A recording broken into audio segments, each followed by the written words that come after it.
Parang malapit yung loob ni Ziggy dun kay Marilyn, oh. Tanggapin niya kaya yan bilang tunay niyang anak?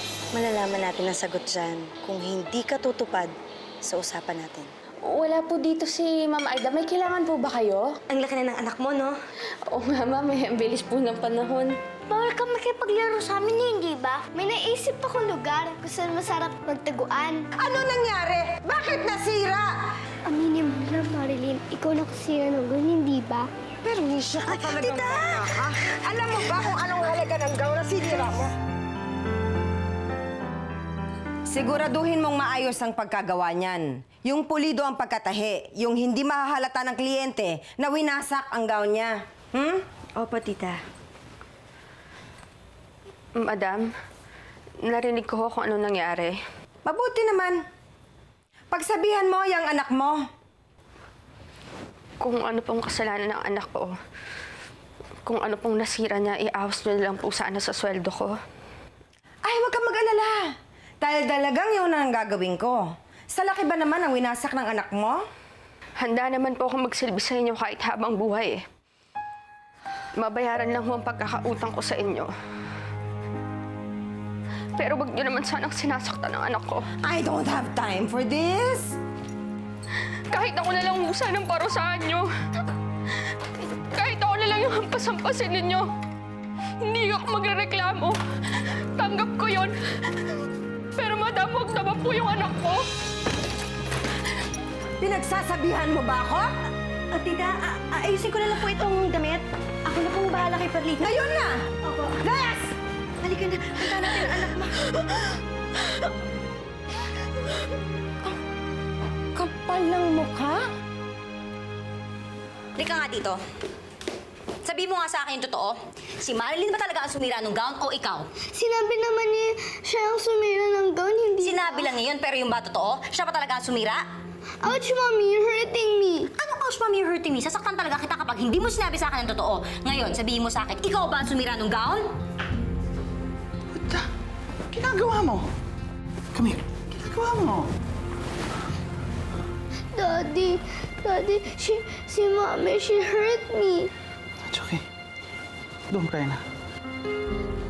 Are you crazy? Hindi ka na naawa sa bata. Alam mo kaya lumalaking brat yung anak mo kasi lagi mo kinakampihan. Pare-pareho kayo. Are you okay? Ha? Are you okay? Don't cry na, ha? Don't cry. Anong sinabi ko sa'yo? Bakit mo ako sinuway? Di ba sinabi ko sa'yo, wag na wag kang papasok sa butik? Sorry po, Nanay. Pangako po, di na mauulit. Sorry po kung pati kayo nadamay. Di bali po, tutulungan ko kayo lagi sa gawain ninyo dito. Huwag na po sana kayo magalit sa akin.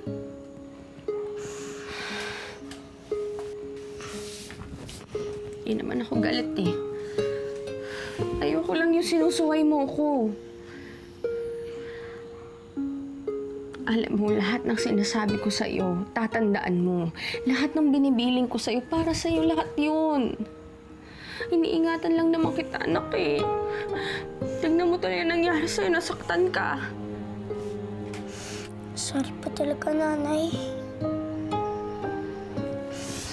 Huwag mo nang ulitin yun, ha?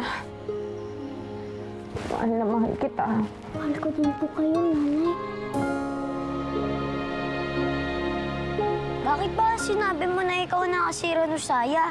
Itinulak ka naman kasi ni Darlene eh. Nawa ko kay Darlene. Kasi alam ko napapagalitan siya ng lola at mami niya pag nalaman na siya talaga yung nakasira ng gown dahil tinulak niya ako. Naaawa ka sa kanya, pero sa'yo hindi ka naaawa. Anong klase yun? May kasalanan din naman ako. Di ba naglaro tayo sa butik? Kahit na, kasalanan pa rin naman yun ni Darlene eh. Siya ang nagpasimuno. Hayaan mo na nga! Hindi naman masakit yung palo sa akin ni Madam eh. Kahit pa. Basta sa susunod, sabihin mo yung totoo ah. Sige.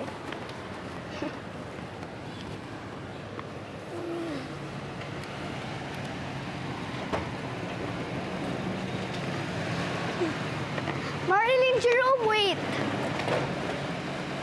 May bago ka na nabigay ni Daddy. Halika, luruin natin. Ayaw na namin may paglaro sa'yo. Baka pag nasira yan, kami na naman sisihin mo eh. Jerome, ano ka ba? Huwag mo kawain si Darlene. Mali rin naman siya eh. Uwi ka na nga doon sa malaking mansyon. Ayaw na namin may paglaro sa'yo. Yaya, uwi niyo na nga po yan si Darlene. Kaya na, Darlene. Tara na nga.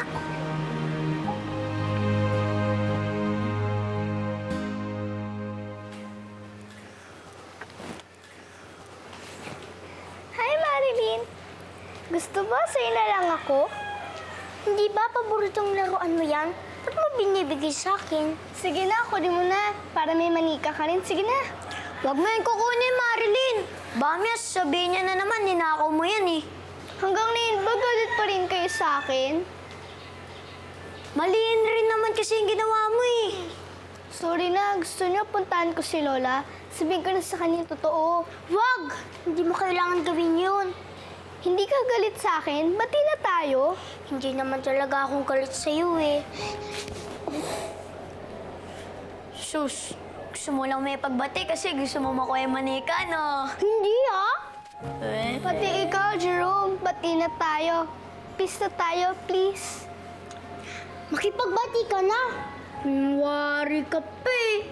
Alam ko naman na miss mo makipaglaro kay Darlene. Hindi ah, medyo lang. Sige na nga, bati na nga tayo.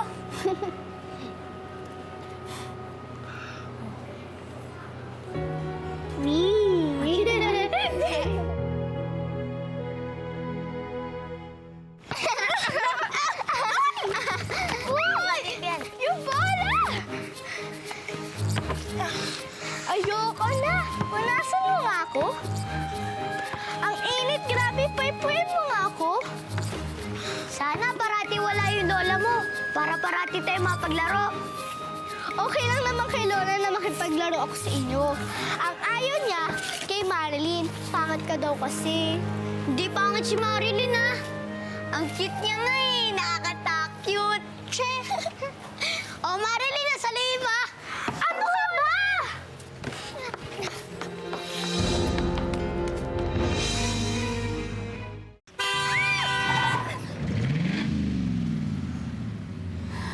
Diyos ko, hindi ka dapat tumatawid ng basta-basta. Kung hindi ka nahablot, di ba ka nasagasaan ka na? Hindi ko po kasi napansin yung kotse. Inaabol ko po kasi yung bola eh. Sa susunod, mag-iingat ka, ha? Opo, salamat po, ma'am. Marilyn! Ito pala kayo. Kasing ganda daw kami. Kasi bait din po pala. Salamat Ano ba yan? po. Muntikan ka na doon, ha? Ha? Kamusta ka na? Ano nangyari sa'yo? Wala naman po nangyari. Ligtas na po ako. Buti po dumating si Ma'am Giselle. Ma'am, salamat po, ah. Buti nandiyan kayo. Anak, ikaw naman kasi. Mamamatay ako sa nervyos. Halika na, pasok na. Lalaro-laro, ba't lumalabas ang bahay? Sinabi ko naman sa'yo, huwag tumatakbo-takbo ng ganyan eh.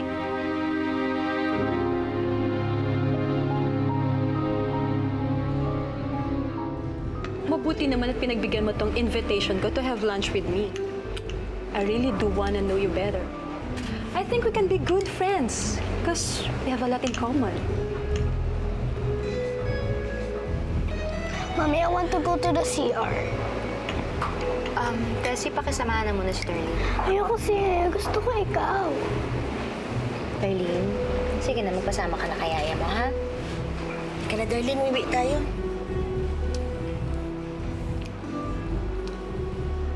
Kids can be a handful, no? You know, my son, sobrang likot. Nainggit nga ako sa'yo eh, babae tong anak mo. At napakaganda niya, ha? Wala na ba kayong plano sundan tong si Darlene? Alam ako sa'yo, mag-baby ka na ulit.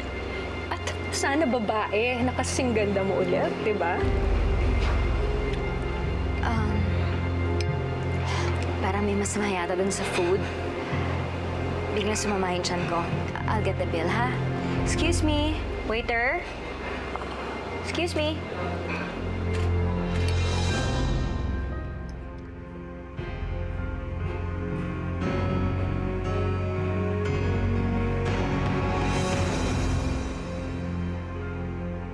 Taga-gobyerno ang kasama ko. Siya yung nag-aayos ng amiran ng lupa na gagamitin namin para sa spa resort. Dahil doon, kailangan mo pa siyang i-date? It was not a date! Lunch meeting yun. Ano pa nangyayari sa'yo? Bakit ba ang praning-praning mo? Sabihin mo nga sa akin ng totoo, Ziggy. May gusto ka ba dun sa babaeng yon? For God's sake, Giselle! Wala akong gusto sa kanya at kailanman hindi ko siya magugustuhan. Peke lang ang ganda ng babaeng yan. Nakita mo ba na may itsura nun? Retokado ang labi nun. Ang baba nun, retokado. Hindi na nga gumagalaw ang mukha nun eh. Dahil sa sobrang dami ng botox. Please lang, Giselle, huwag ka na magselos. Hindi ako tumitingin sa iba. At hindi kita ipagpapalit sa kahit sino. Alam mo kung bakit? Dahil para sa akin, ikaw ang pinakamagandang babae sa lahat. At dahil doon, nabigyan mo ako ng magandang anak. At yung dalawang dahilan na yun, kaya kita mahal na mahal.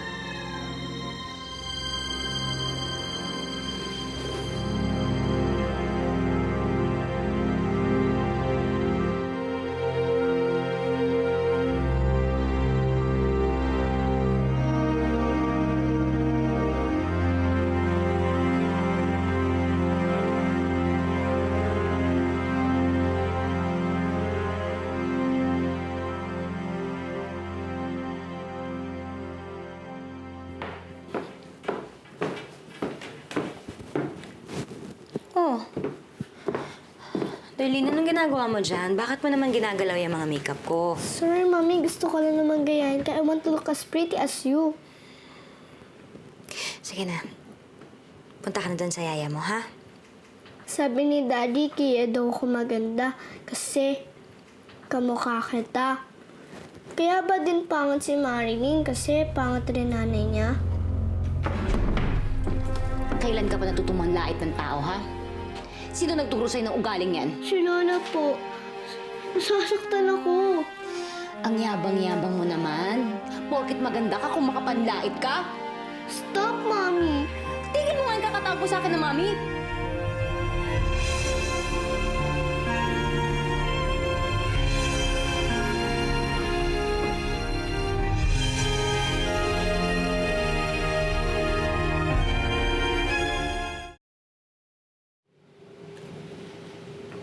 Ang ganda ko nga. Sinungaling naman ako. Miserable naman ako. Just ngayon, laseng naman ako. Ma'am Michelle, ako na po dyan. Naku, wag na. Wag na, baka mabubog ka pa, Marilyn! Sabi ko naman kasi sa'yo, mo nang hawakan eh. Tuloy, nasaktan ka pa.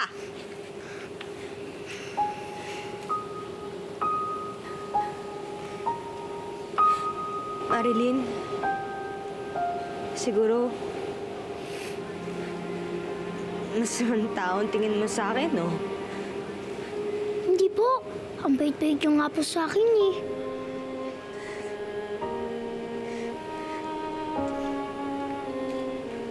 Hindi ako mabait.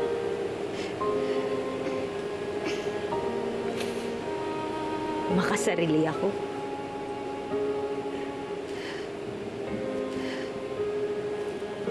Tsaka masama yung ginawa ko.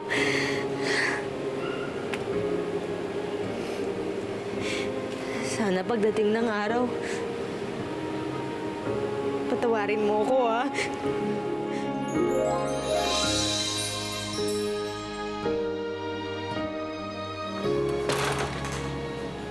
Ay, Ma'am Darlene! Anong ginagawa mo dyan? Gabi na. Ba't di ka pa umaakyat? Umiiyak ka ba? Pinagalit na ako ni Mommy. Bakit daw? Baka naman may nagawa ka kaya ka napagsabihan. Hindi ako mahal ng Mommy ko. Hindi totoo yan. Mahal ka ng mommy mo. Lagi na lang niya ako sinisigawan. Lagi niya ako sinasaktan. Bakit ganun? Hindi niya ako love.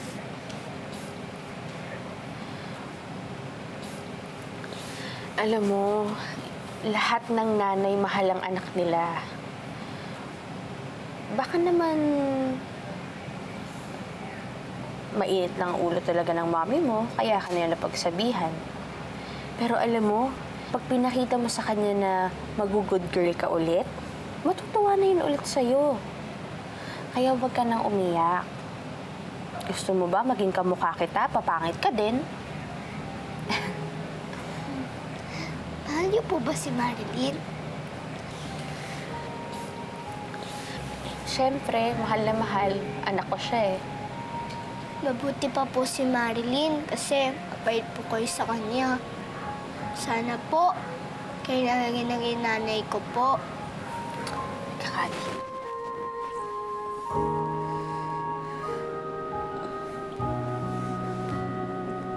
Kahit ano pang sama ng loob mo sa mami mo, dapat parati mo pa rin siyang mamahalin. Pero hindi niyo po ako mahal. Hindi niya ako gusto. Hindi totoo yan. Alam kong masayang-masaya si Ma'am Giselle na anak ka niya. Alam mo kung bakit? Bakit po? Mabait ka, matalino, at napakaganda mo. Talaga po? Oo. Kahit sinong pang tao sa buong mundo, matutuwa na maging anak ka nila.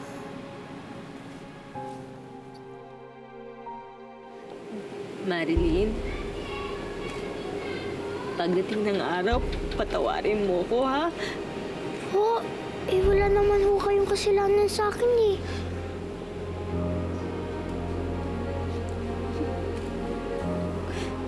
Kung alam mo lang kung gaano kalaking kasalanan ko sa'yo. Kung alam mo lang anong ginawa ko sa'yo.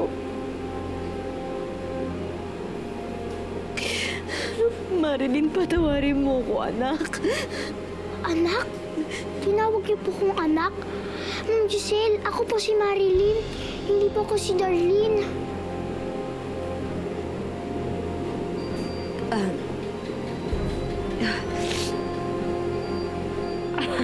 Oo, sige na, Marilyn. Gabi na, pumasok ka na, ha? Ako na bahala dito. Sige po.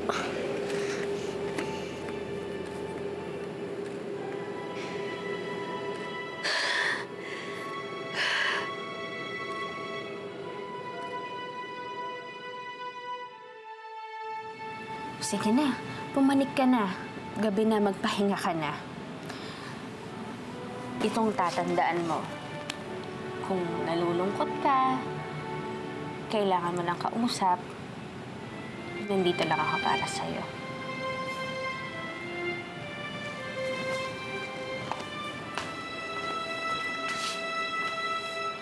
Ate Perlita? Oh. Pwede po bang Nanay Perlita na lang po ang itawag ko sa inyo?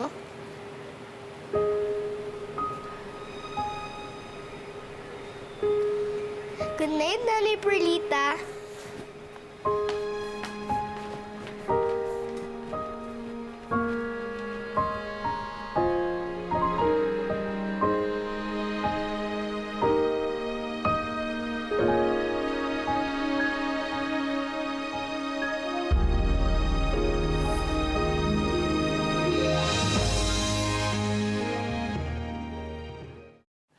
Alam mo, anak, kawawa talaga si Darlene. Ramdam na ramdam ko yung pangungulila niya sa pagmamahal ng isang ina. Ito naman kasi si Mang Giselle, parati nalang kinagagalitan si Darlene. Pero inay, alam niyo po, nakita ko po si Ma'am Giselle. Mukhang nalulungkot dahil napagalitan niya si Darlene. Paano mo naman nasabi? Umiiyak po siya eh. Tapos, niyakap niya po ako. Sabi niya po, patawarin ko na daw po siya dahil naging masamang ina daw po siya sa akin. Tapos, tinawag niya po kong anak. Ano? Umiinom po kasi siya ng alak eh. Sana po, magkapatid na si Darlene at ang kanyang nanay, no? Nako, sana nga anak, magkaayos na sila. Dahil alam mo, napaka-importante sa isang batang nararamdaman ng pagmamahal ng isang ina para hindi niya nararamdaman na mag-isa lang siya sa mundo. Mabuti ako, hindi ko problema yon. Kasi ako, palagi akong pinapiligo ng pagmamahal ng nanay ko napakaganda. At ang anak ko naman ay napaka-bulera. Nay, totoo naman ito yung sinasabi ko eh. Alam mo, Nay, kahit mahirap lang tayo, kahit simple lang yung buhay natin, hindi hindi ko po yun ipagpapalit. Masaya po ako dahil ikaw ang naging nanay ko.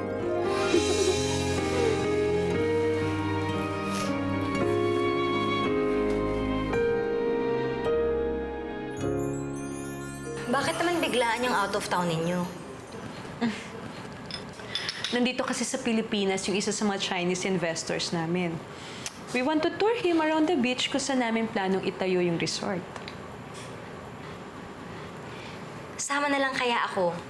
Gusto ko rin kasing makita yung site eh. Tsaka, malay mo, di ba, makatulong ako na makonvince siya na mag-invest dun sa company? Actually,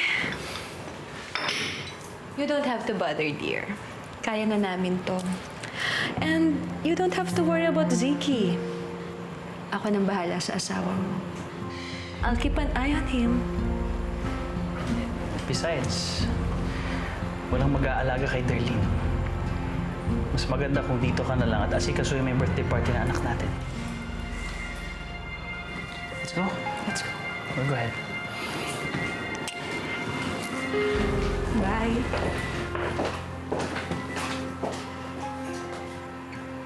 Dali, pakita mo sa mami mo, ha?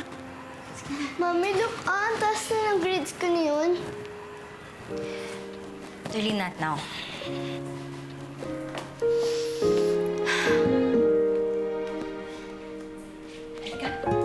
Ikaw na lang kita ng paborito mong sandwich. Halika.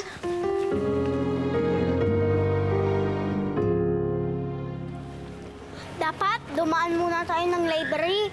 Hihiramin akong libro eh. Ano yun? Yung Cinderella na naman. Maraming beses mo na nga yung binasa eh. Siguro nga, kabisado mo na yun eh. Ang ganda kasi nung kwento eh. Dapat, yung math book yung pinag-aaralan mo. Hindi yung Cinderella na yan. Para hindi ka bopper sa math. Hoy! Hindi ako boppers na. Ang taas nga ng grade ko eh. Hoy, ano ba kayong dalawa? Hi, Jerome! May sulat ka, oh.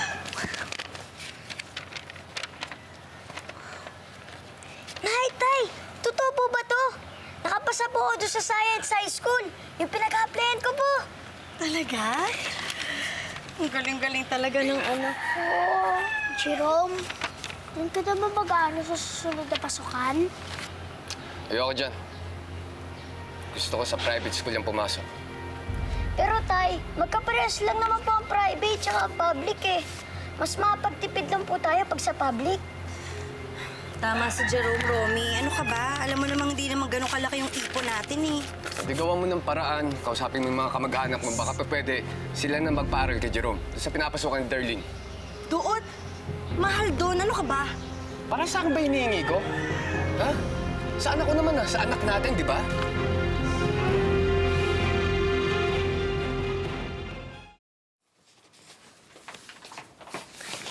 Oh, Darlene, bakit? Tingnan nga natin. Wow! Ang tataas ng grades mo ah! Nakita na ba ito ng mami mo? Ay, hayaan mo. Mamaya ilalagay ko to sa drawer niya para makita niya, no? Wag na po, Nanay Perlita. Hindi niyo na po kailangan gawin yon. Wala naman po siyang pakialam sa akin eh.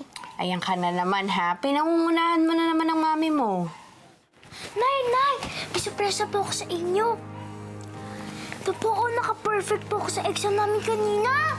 Wow! Ang galing naman talaga ng anak ko!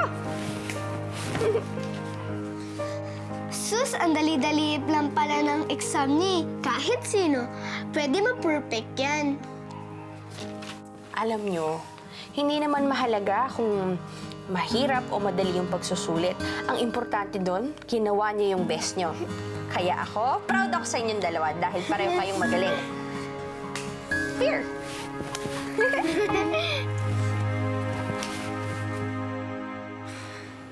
Ano na naman ba ang kailangan mo sa akin, Aida? Giselle, mag-high school na kasi si Jerome eh. Sana matulungan mo kaming makapasok siya sa school ni Darlene. Aida naman eh. Pati ba naman yan, puproblemahin ko pa? Ang usapan nating dalawa, na tinupad ko naman, na kayong dalawa ni Romy, ikukuha ko ng mas magandang posisyon sa kumpanya at saka sa pamilya, di ba? Nagawa ko naman yun eh. Pati pa naman yung ampon mo, ako pa rin mamumroblema. Higit pa sa isang ampon ng turing ko kay Jerome, para ko na rin tunay na anak yun eh. Alam mo ba, Giselle, malaki ang potensyal ni Jerome. Matalino siyang bata. Gusto ko sana maibigay ko sa kanya ang lahat ng kaya kong gawin. Sige na naman, oh. Para na lang sa kinabukasan ng anak ko, Giselle. Aida naman eh. Wala akong pakialam sa anak-anakan mo. Sandali nga. Magkaliwanagan nga tayo, Giselle. Baka nakakalimutan mo kung anong kaya kong gawin. Gusto mo ba sabihin ko sa asawa mo kung anong tunay na pagkatao ng anak mo? Gusto mo? Ano ang tungkol sa apo ko?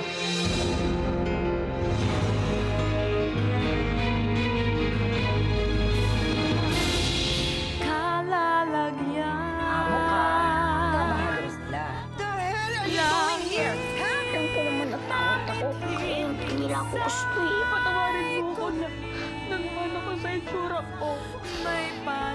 Pwede lang kitang protektahan sa lahat ng mga tao sa mga kasamaan nila gagawin ko. Lumayas ka! Bitbitin mo yung anak mo! Pinamigay ko siya. Ipinamigay ko na rin ang karapatan ko sa kanya bilang ina. Anak na siya ni Perlita. Meron kayang magkakagusto sa akin kahit ganito yung itsura ko? Darlene is your whole to Ziggy. Ang sukatan ng tunay na kagandahan.